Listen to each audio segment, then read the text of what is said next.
This is the day that the Lord has made. I will rejoice and be glad in it. This is the day that the Lord has made.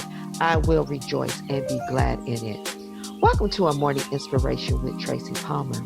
Thank you for listening today as I share with you what's on my heart. Today I want to talk about fighting the right enemy or adversary. Fighting the right enemy or adversary, in today's world right now, there's so much going on. And even in your personal life, so much is going on.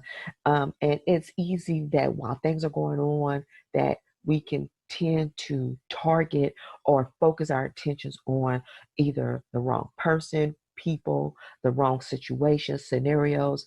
We may focus our attention on different things that really is not the root of the whole issue that's going on right now. And when we do that, we tend to, like I said, target the wrong enemy. So what I want to talk about is fighting the right enemy.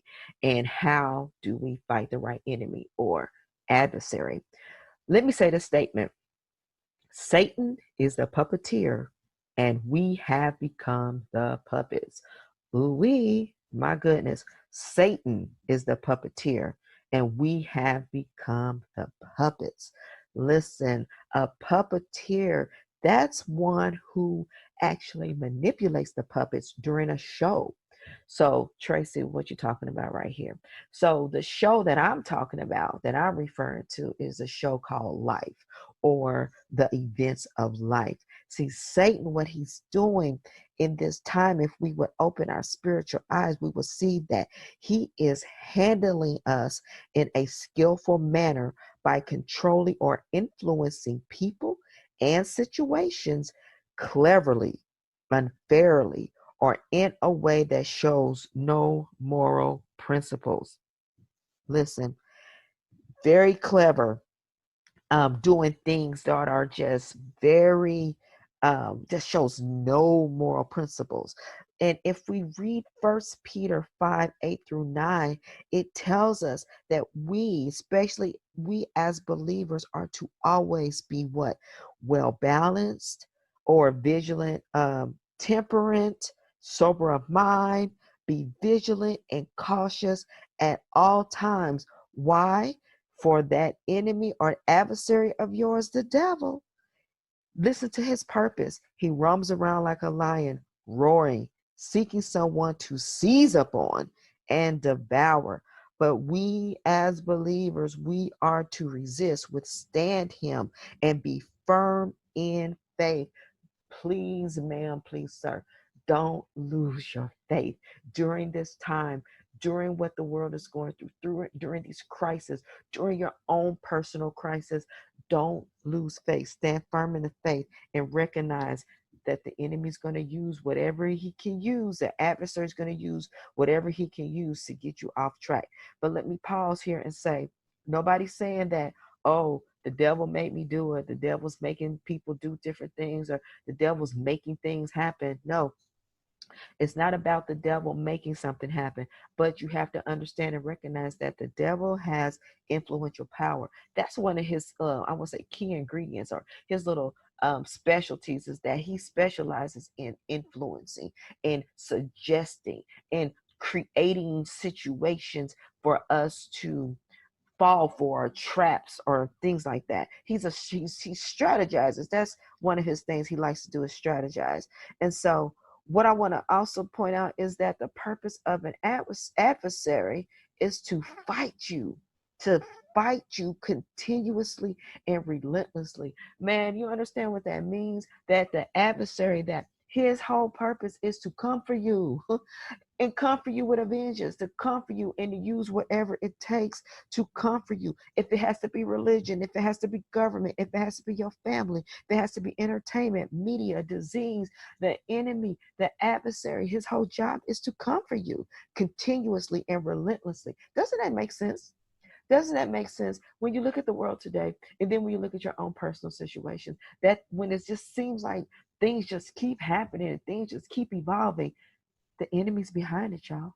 Satan's behind it, but he has an agenda. His agenda is to what? Devour. His agenda is to bring you down. His agenda is to cause division. His agenda is to bring about disorder, disruption. His agenda is clear. His strategies are clear.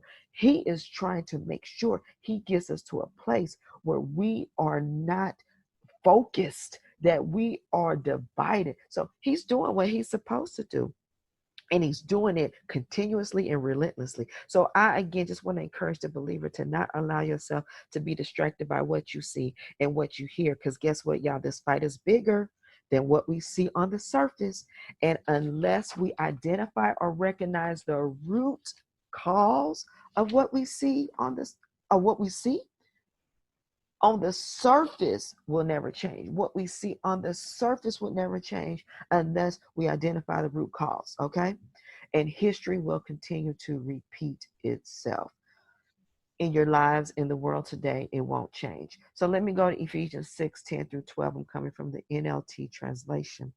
It says a final word: be strong in the Lord and in his mighty power. Put on all of God's armor so that you will be able to stand firm against all strategies of the devil. You can't do this without the armor of God. And I encourage you to read Ephesians 6:14-18 in order to really learn about the armor of God, because it's the armor of God that's going to help you to fight against the strategies of the devil. For guess what, y'all? We are not fighting against flesh and blood enemies, but against evil rulers and authorities of the unseen world, against mighty powers in this dark world, and against evil spirits in heavenly places. Y'all, this fight is not natural, but it's a fight that's spiritual. The fight is spiritual, but guess what? Is manifesting is natural. But if we put on our eyes of discernment, we'll see it for what it really is. Man, this is a whole entire spiritual fight. And 2 Corinthians 10:3-5 reminds us that even though we live in this world, we don't fight in the same way the world does. Our weapons have divine power to demolish strongholds of human reasoning and destroy false arguments. But in order for our weapons to be effective, we have to realize who the real enemy is. We can't lose focus. We have to continue to realize who the real enemy is. The real enemy is not our neighbor. The real enemy is not the job. The real enemy is not your spouse. Your real enemy is not your kids, but it's who's working behind the scenes, that's influencing the situation, that's causing the heart of man to be wicked, or that's causing the division. It's the enemy. It's Satan. And in order for us to hold strong and to be strong against the strategies, we have to put on the full armor of God, and we have to use those weapons and use those weapons wisely. And we have to be led of the Holy Spirit on how to use those weapons, when to use those weapons, and in what manner to use those weapons. And we can't do this thing naturally, y'all. This is all spiritual, and we have to learn to depend and put our faith and trust in God, no matter what it looks like, no matter what it seems like. So as believers, let's remember we have the advantage because we are already victorious through Jesus Christ. So we're going in fighting, but we're going in fighting with the victory. We're going in already knowing we are victorious. And remember, we are called to reconcile the world back to God because we are ministers of reconciliation. We are ministers of reconciliation. We are the ones called and chosen to help bring the heart of people back to the heart of God. So I pray that this encouraged you, that this strengthened you, that this reminded you, and that it refocused you to say, hey, let me make sure that I'm not fighting the wrong enemy, and that I'm fighting the right enemy, that I'm not putting up the wrong type of fight, that I'm using my spiritual weapons, and I'm not trying to use natural weapons in a time like this. Just wanted to encourage you, and I pray that this word blesses you, this word inspires you, and it helps you to get back on track or to stay on track.